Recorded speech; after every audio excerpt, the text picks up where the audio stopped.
Assalamualaikum warahmatullahi wabarakatuh. Alhamdulillah, salatu wassalamu ala rasulillah, mabad. Kaum muslimin yang dirahmati Allah subhanahu wa ta'ala, kita sebagai seorang muslim, kaum muslimin, tentu kita tidak akan terima ketika ada orang kafir, ya, orang-orang non-Islam yang mereka merendahkan syariat Islam, ya, mempermainkan salah satu syariat Islam. Akan tetapi sangat miris kaum muslimin, di bulan Ramadan ini kami lihat banyak sekali video-video dari orang muslim sendiri yang mereka membuat konten-konten yang itu jelas-jelas melecehkan syariat Islam kaum muslimin, mempermainkan syariat Islam. Ya, coba kita lihat video ini kaum muslimin. Sami Allahu liman hamidah, Rabbana wa lakal hamd. Allahu akbar. Allahu akbar. Nah, coba kaum muslimin ya. Ini kan jelas video hanya sekedar konten yang cuma untuk main-main saja kaum muslimin. Cuma untuk lucu-lucuan. Ya. Ini jelas mempermainkan syariat Islam yang seperti ini kaum muslimin. Ya. Syariat Islam cuma dijadikan bahan guyonan. Dan itu demi konten supaya banyak penontonnya kaum muslimin. Kalau banyak penontonnya dapat duit yang banyak, ya. Cuma sebatas itu kaum muslimin, tidak memberikan edukasi sama sekali, ya. Dan kemarin banyak video-video yang seperti ini kaum muslimin, ya. Sama persis kontennya, orang lagi sujud, ya. Kemudian karena jarak makmum dan imamnya terlalu dekat, kemudian pas berdiri, ya. Kemudian imamnya digendong di pundaknya makmum. Ya, kemarin banyak konten yang seperti itu kaum muslimin. Bahkan orang-orang Indonesia. Kalau ini videonya sepertinya bukan orang Indonesia. Ya, kemarin ada yang orang Indonesia. Dan videonya linknya sudah kami simpen sebenarnya. Cuma begitu kami klik sepertinya sudah dihapus. Ya, sudah dihapus sama yang posting kaum muslimin. Mungkin dia sadar kalau itu salah. Ya, alhamdulillah kalau sadar kaum muslimin. Dan coba kita lihat video yang lain kaum muslimin. Ya. Mandi, mandi beli, mandi dulu tuh, mandi tuh, baris Maya mandi dulu. Mandi apa aja? Mandi beli, mandi beli. سمع الله لمن حمده اللهم اهدنا فيمن هديت وعافنا فيمن عافيت. Nah kaum muslimin coba ya, video-video yang seperti itu kaum muslimin, ya, tujuan dibuatnya itu untuk apa? Untuk apa? Nggak ada untuk apa-apa, kecuali cuma untuk konten semata dan cuma untuk lucu-lucuan. Cuma sebatas itu kaum muslimin, nggak ada edukasi sama sekali kaum muslimin. Ya. Bahkan lebih parah lagi, ini ada video dari, ini sepertinya tokoh sih kaum muslimin ya. Ya, tokoh atau seleb ya. Ya, apalah namanya kaum muslimin ya.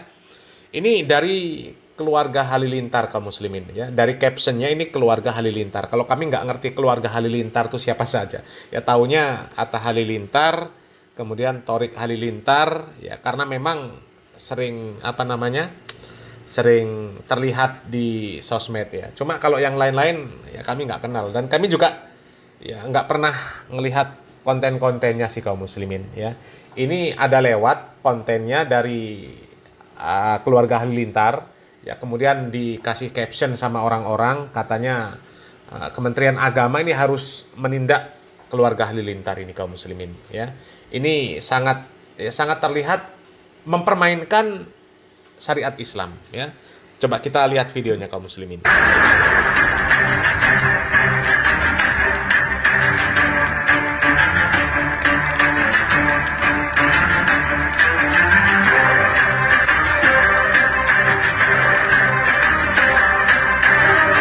Nah, coba kaum muslimin ya.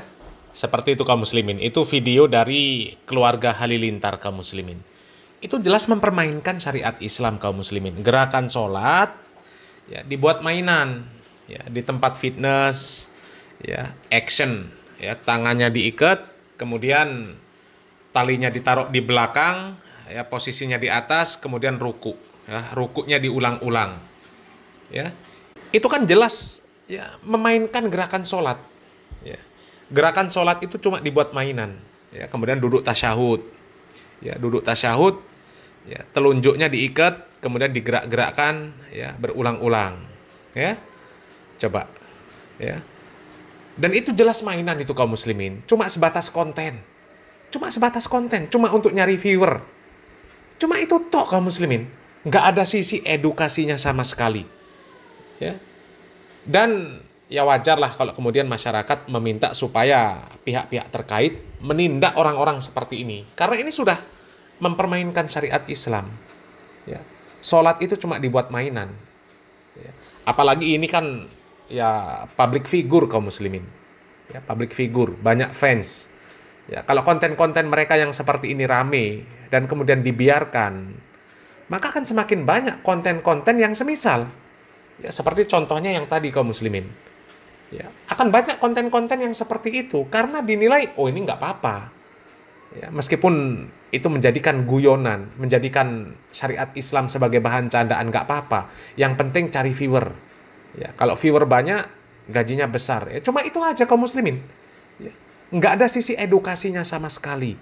Ya, tapi kalau seandainya mereka membuat video, ya video settingan yang seperti itu, kemudian diberikan narasi yang isinya nasihat, isinya pendidikan lah, ya, mengarahkan supaya kaum muslimin untuk melakukan ibadah yang benar, jangan mempermainkan sebuah ibadah, ya. Atau mungkin kalau memang itu kejadian real, maka dikatakan itu yang salah, yang benar, yang seperti ini, ya dibuatkan video, dibuatkan narasi untuk meluruskan hal-hal yang seperti itu, maka nggak ada masalah. Itu baik kaum muslimin, ya. Meskipun dengan membuat video yang seperti itu dengan tujuan cari viewer dan sebagainya, nggak ada masalah. Ya. Karena itu bentuknya video edukasi. Bukan sekedar video mempermainkan syariat Islam. Tapi kalau nggak ada narasinya, coba. Itu kan nggak ada sisi edukasinya. Ya. Sholat ya, antara makmum dan imam jaraknya dekat. Ketika berdiri dari sujud, ya, imamnya langsung di pundaknya si makmum. Dan si makmum terus melanjutkan sholatnya. Itu kan jelas mempermainkan syariat Islam kaum muslimin. Ya. Kemudian suami istri membuat konten, ya, istrinya mau sholat langsung diganggu. Ya. Itu kan jelas yang merekam siapa? Ya mereka sendiri. Ya. Yang sholat suami istri. Ya. Suaminya baca kunut, istrinya langsung ruku. Dan kemudian langsung video di-cut di sana, diposting di sosmed. Itu kan cuma untuk nyari viewer kaum muslimin. Ya. Mereka demi viewer sampai rela mempermainkan syariat Islam kaum muslimin. Ya. Maka benar sekali lagi kaum muslimin, orang-orang seperti ini harus ditindak oleh Majelis Ulama Indonesia atau Menteri Agamakah, ya, atau apalah, ya, pihak-pihak yang terkait.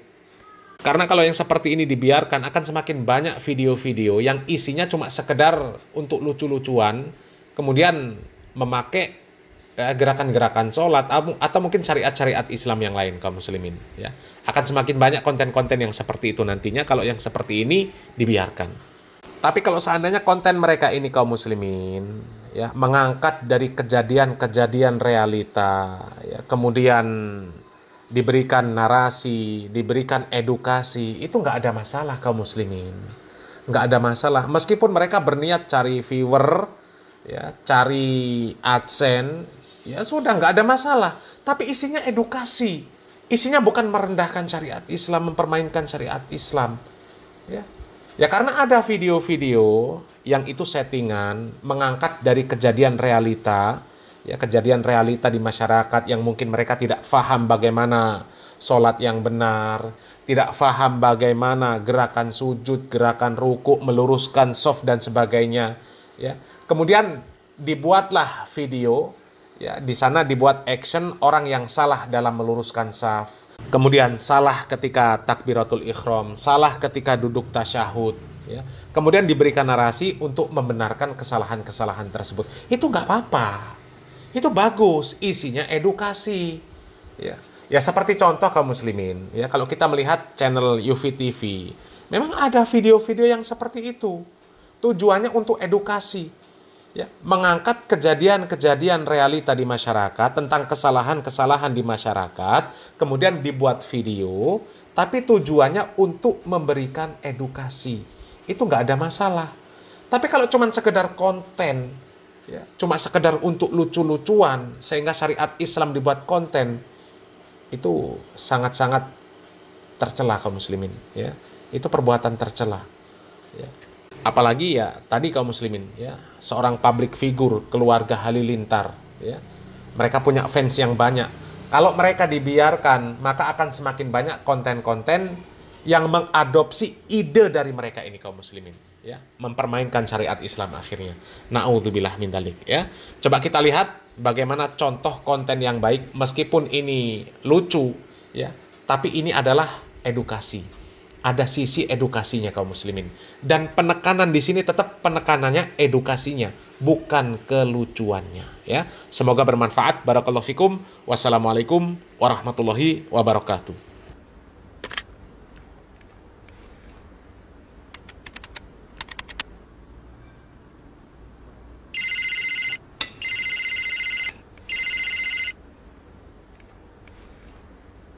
Ya.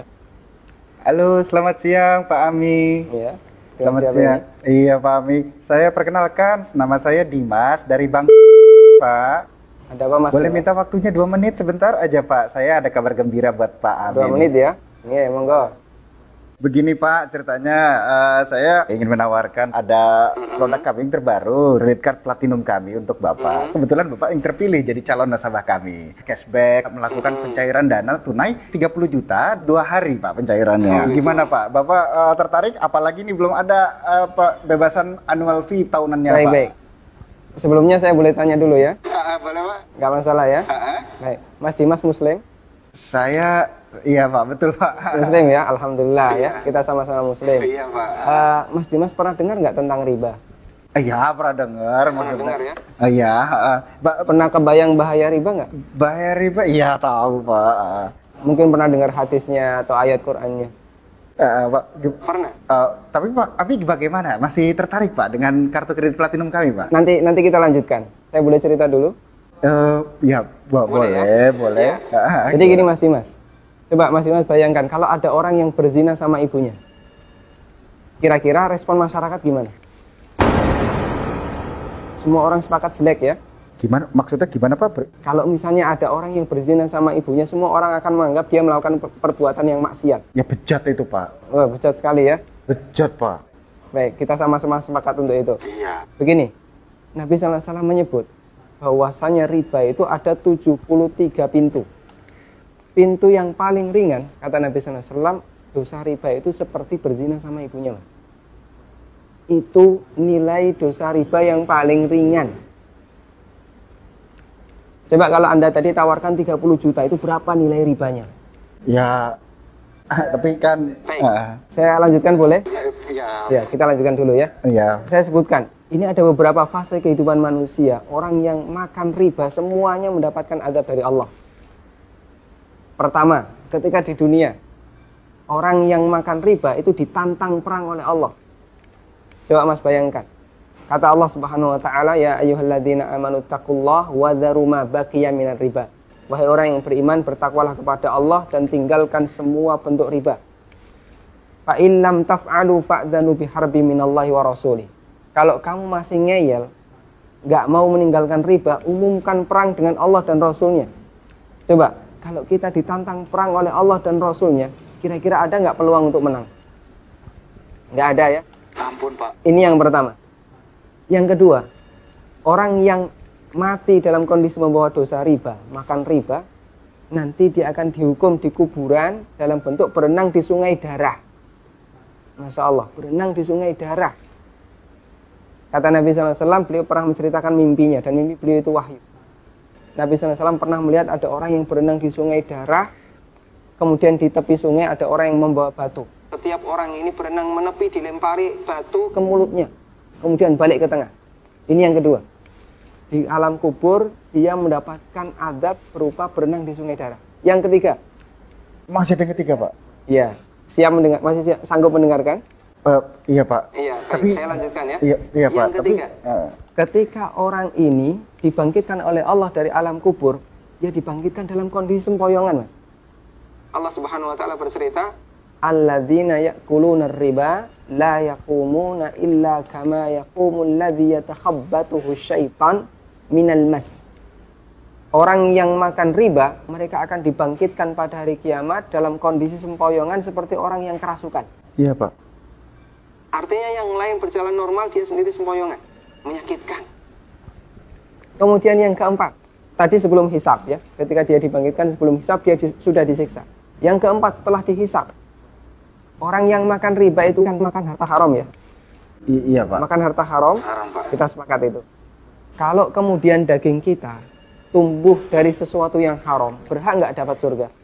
Enggak, Pak. Layak nggak dapat surga? Enggak, Pak. Sementara tempat di akhirat cuma ada dua pilihan. Kalau nggak surga, Neraka, Pak. maka kata Nabi SAW, kullu lahmin nabata bin suhtin, setiap daging yang tumbuh dari sesuatu yang haram, kata beliau, annar aulabi. Iya, Pak. Neraka lebih layak baginya. Coba Mas Dimas bisa perhatikan, dalam 4 fase kehidupan orang yang makan riba itu semuanya sengsara. Ketika masih hidup di dunia, dia ditantang perang oleh Allah. Ketika mati, dia berenang di sungai darah. Iya, Pak. Ketika dibangkitkan dalam kondisi sempoyongan, setelah hisab, dia ditempatkan di neraka. Iya, Pak. Masya Allah. Masih ada tawaran yang lain? Ampun, Pak. Masih dilanjutkan? Ampun, Pak. Mas Dimas bisa renungkan Iya, Pak. beberapa poin yang tadi saya sampaikan. Iya, Pak. Nanti kalau misalnya ada sesuatu yang belum jelas, tidak masalah, hubungi saya lagi. Iya, Pak. Kita akan lanjutkan diskusi tentang riba. Iya, Pak. Bisa? Bisa, Pak. Ya, terima kasih ya. Assalamualaikum. Waalaikumsalam.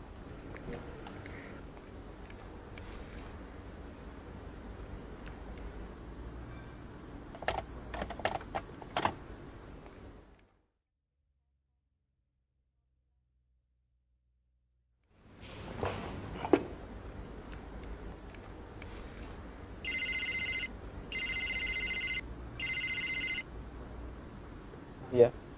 Halo, assalamualaikum, Pak. Waalaikumsalam warahmatullahi. Saya Dimas nih yang tadi, Pak. Iya, Mas Dimas. Iya. Gimana nih, Mas Dimas? Ada tawaran apa lagi nih? Ada lowongan kerjaan nggak ya, Pak ya?